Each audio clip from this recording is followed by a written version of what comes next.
পরিষ্কার বুঝেন, অন্যান্য নবীরা চলে গেলেন আসমানি কিতাববাদ, নবুয়তবাদ, শরীয়তবাদ।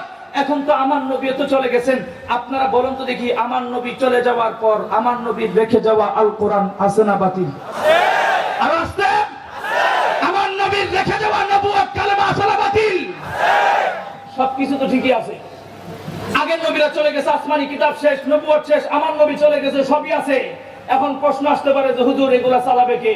চালাবে কে জানতে চাও? পরিষ্কার জবাব মনে রাখো, নবী যেহেতু নাই, নবীদের ওয়ারাসাত এ যুগের আলেম সমাজ এখনো জিন্দা আছে।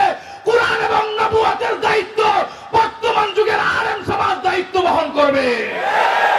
কথা ঠিক না ঠিক? তার মাঝখানে সংক্ষিপ্ত আর একটু টানি।